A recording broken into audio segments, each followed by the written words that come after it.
single mother and currently the world's most successful author, lives and writes in the shadow of Edinburgh Castle in Scotland. The basic plot is that Harry's not only a wizard, he's a which he doesn't find out till he's 11. He finds out why he's got this lightning-shaped scar on his forehead. He finds out that his parents were murdered and what he's supposed to do about it, and also to confront the person who murdered them. Harry Potter is an old-fashioned, good triumphs over evil story, but full of quirks and surprises. Boys on broomsticks, owls that deliver the mail. It's set in a British boarding school just for young wizards called Hogwarts. There are a million funny names like that. Headmaster Dumbledore, Evil Lord Voldemort, Harry's know-it-all friend Hermione.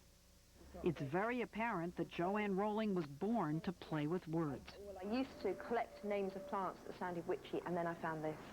Culpeper's Complete Herbal, and it was the answer to my every prayer. Flaxweed, toadflax, fleawort, just goutwort, grommel, knotgrass, mugwort. Harry Potter was born in Jo Rowling's imagination nearly 10 years ago.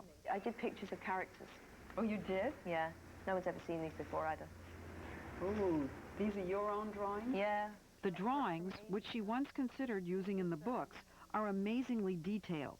Harry, his awful cousin Dudley, Hogwarts magical potions professor McGonagall.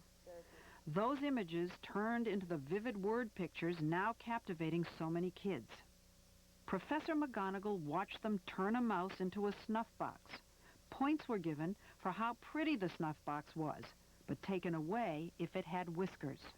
It really gets into kids. It gets right into their craw, and they love these books. I've heard of kids that have read them 7, 8 times. I've met kids like that, and I met this mother in a signing queue not long ago who said to me, my son is here, and he wanted to meet you, but he was too ashamed of the state of the book to ask you to sign it.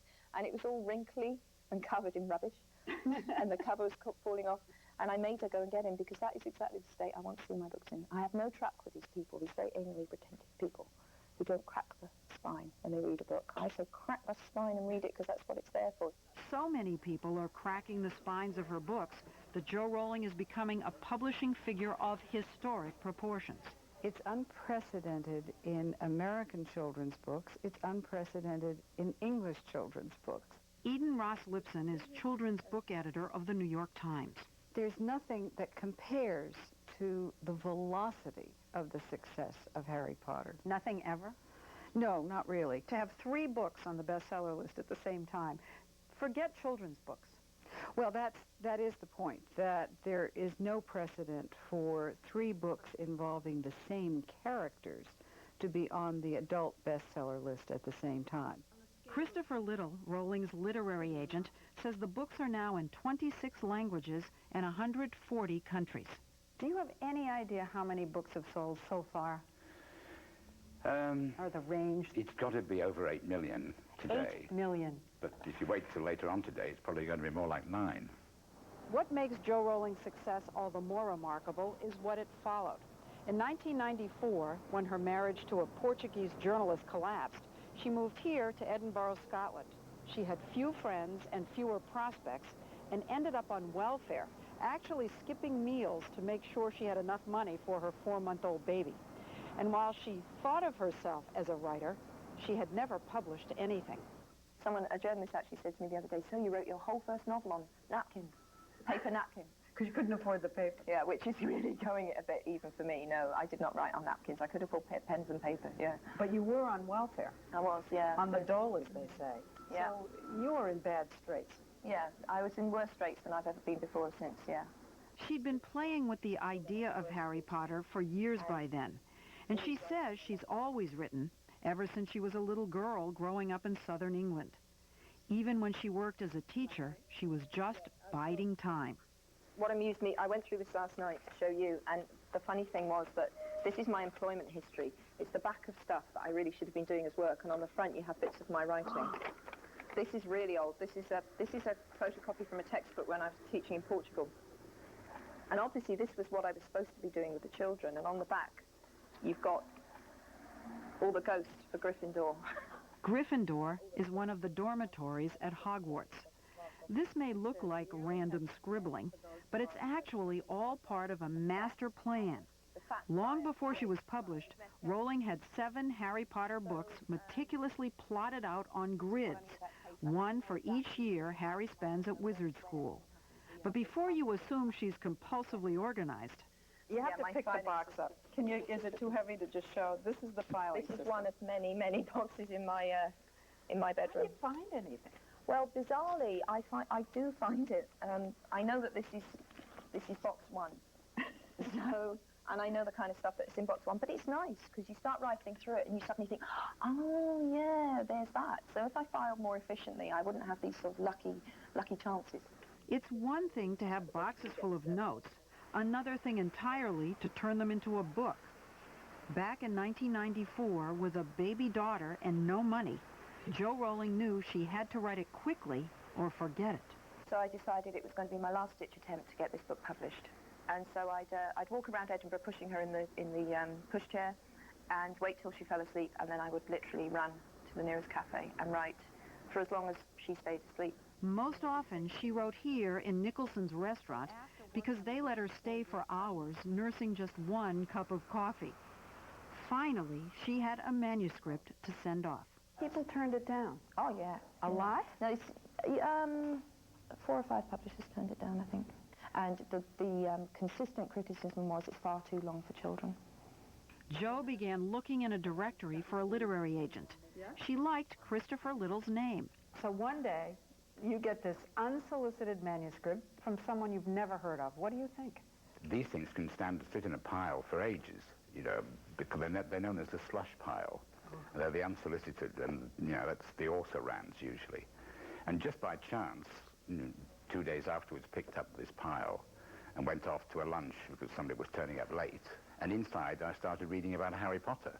And, you know, my toes curled. You knew it right away. Right away. He may have known, but several more publishers turned Harry Potter down before the British company Bloomsbury finally bought it. That moment when he told me that Bloomsbury wanted to take the book, second only to the birth of my daughter, was the happiest moment of my life. When did you get the first inkling that this was not going to be your everyday children's book?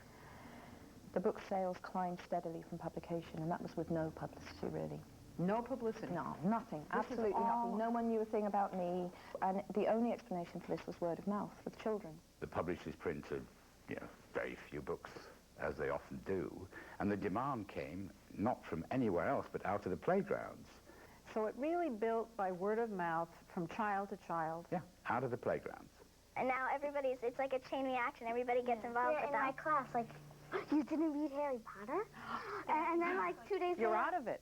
Yeah, like, 2 days later, it was so good, wasn't it?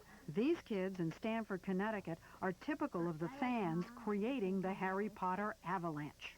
It's very different. It's not like a normal, average book. It's, like, so imaginative. It's almost like... It's so detailed. It's almost like watching the book instead of reading it. That's what has kids turning off the TV and computer games. And it's not just kids. Adults are into Harry Potter, too.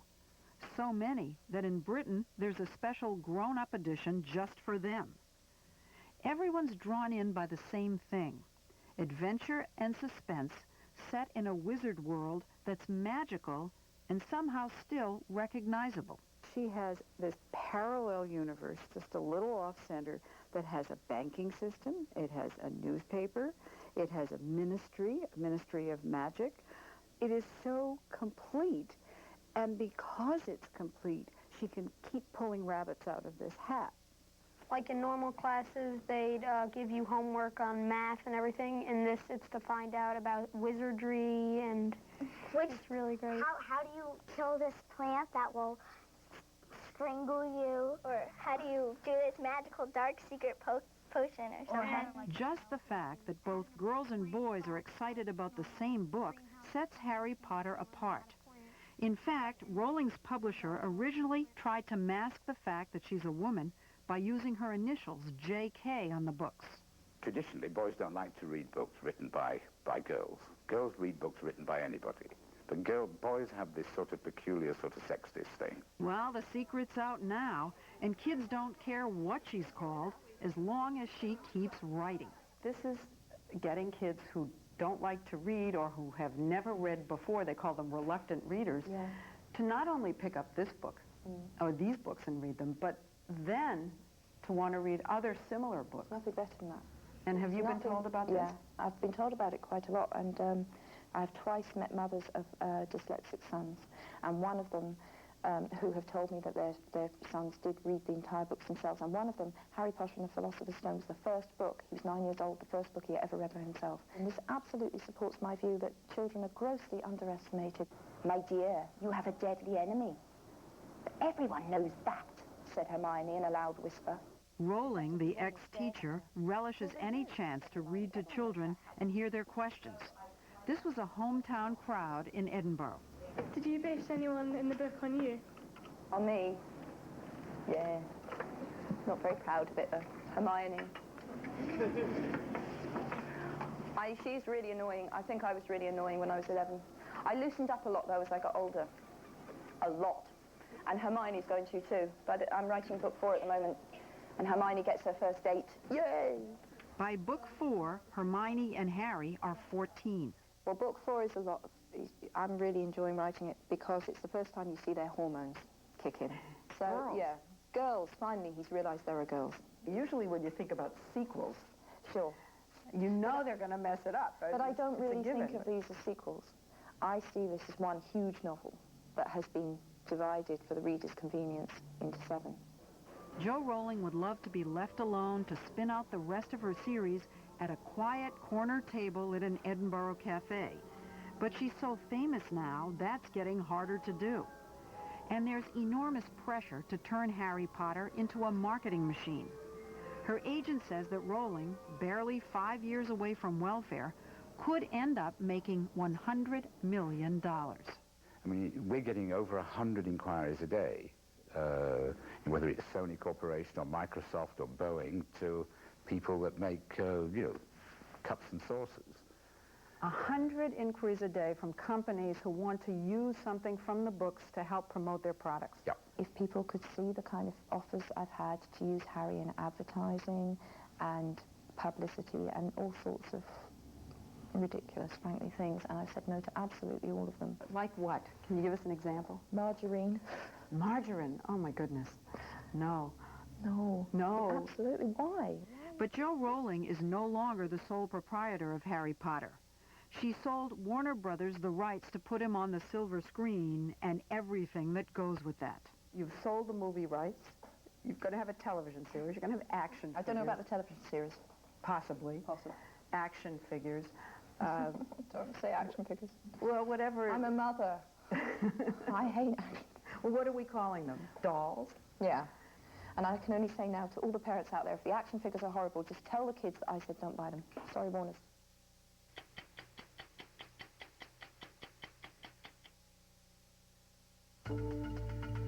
The revolutionary Braun Oral-B 3D. It's the only plaque remover designed to pulsate deep between teeth. It pulsates to loosen plaque and oscillates to sweep it away. It cleans deep, better than an ordinary toothbrush. The Braun Oral-B 3D. It pulsates deep to clean better. Right now, if you try any Braun Oral-B plaque remover, we guarantee a definite improvement in your oral health or your money back.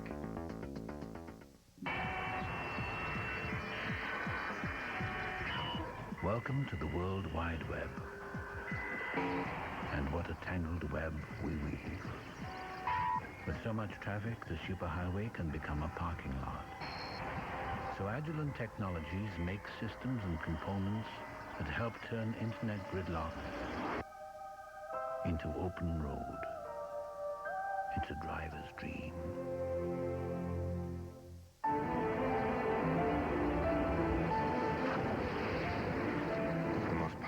V6 engine in its class. The most interior space in its class. Amenities that would surprise you in any class. For those seeking refuge from mediocrity and compromise, we offer the Sanctuary. Presenting the all-new Infiniti i30. It's all the best thinking.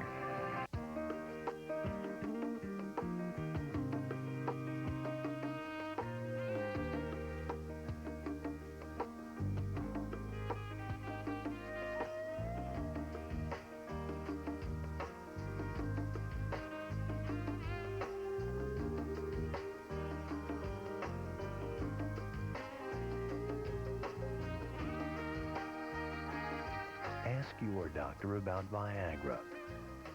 September 20th, CBS becomes the comedy broadcasting system, beaming out TV's funniest signal. Wow! First, get your motor running with the season premiere of The King of Queens. Then, the series premiere of Ladies' Man. You've got the only testosterone in the house. Not true. Your mother's coming along with a very nice mustache. And it's a brand new season for the Emmy-nominated Raymond. You might want to cinch that robe. You got a little fruit coming out of the loom. Plus, Ted Danson returns in the hit comedy Becker. The comedy broadcasting system hits the air Monday, September 20th on CBS. Once again, Andy acts nutty. Never nuttier than tonight. I was in the supermarket last Saturday looking at the nuts. A lot of nuts in the supermarket, but I was looking at the canned nuts, and I got wondering about just how mixed the mixed nuts were. I don't have much to do on Saturdays. I brought all these into the office. This 12-ounce can of Planters mixed nuts says it has in it peanuts, cashews, almonds, Brazil nuts, filberts, and pecans. Less than 50% peanuts, it says. I figure they meant less peanuts by weight, not by number, or they would have said fewer than 50% peanuts. Anyway, I decided to open the can, pour out the nuts, separate them, and count them. It was hard to count some of the nuts because while the picture on the can shows them as whole nuts, not all the nuts in the can are whole. I counted out the nuts in an 11-ounce can of Eagle brand nuts and a 12-ounce can of Planters and Foodtown nuts.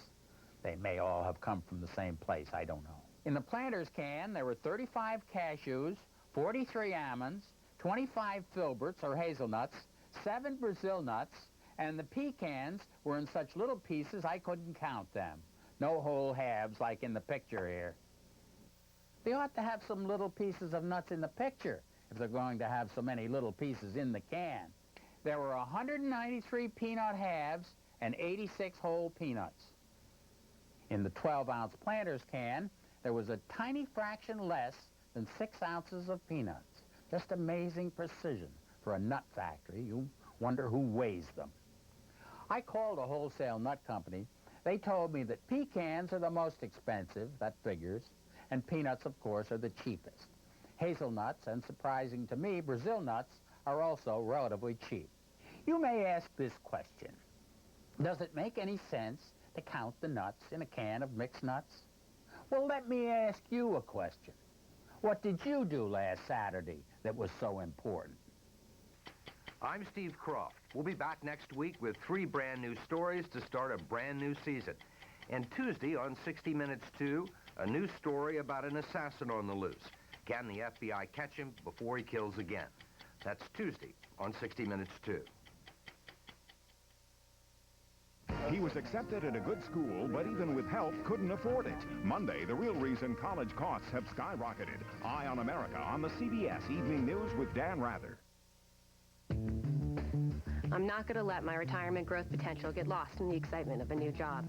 Like the rest of our generation, my daughter Annie's likely to change her job 7 or 8 times. Unfortunately, many of today's job changers don't take control of their 401ks and actively manage those assets. Fidelity's Rollover Express is an easy way to take charge of your retirement plan savings with access to investment choices and funds with a history of solid performance. Just call 1-800-FIDELITY or visit fidelity.com. Let's eat. Ooh, cafe classics from Ling Cuisine. And I am Carlo, your wait person tonight. Chicken piccata. In herb lemon butter. Fabulous. You're not expecting a tip, are you? Yeah, 30-40%. Stover's Lean Cuisine. It's not just lean, it's cuisine. Dr. Scholl's next stop, San Francisco. Let's talk about feet. I do have corn. I've tried Band-Aids. They don't get rid of the corn. This is Dr. Scholl's Cushland Gel Corn Removers. The Cushland Gel relieves the pain. The medicated disc removes the corn. It just feels so much better. Well, my work here is done. Imagine if people could just order things online, and out they came into their homes. visit their offices. Well, maybe someday. But today, the best way to get stuff off the web is UPS. In fact, UPS delivers more e-business shipments than anyone else. So to ship from the virtual world, rely on the same people you rely on in the real world. UPS, moving at the speed of e-business. If you were a new luxury car, how would you stand apart from the rest? Would you have the most powerful V6 in your class? Or the largest interior? Maybe you'd offer amenities you couldn't find anywhere else. Imagine how special you'd be if you could claim all of them. Presenting the all-new Infiniti i30. It's all the best thinking.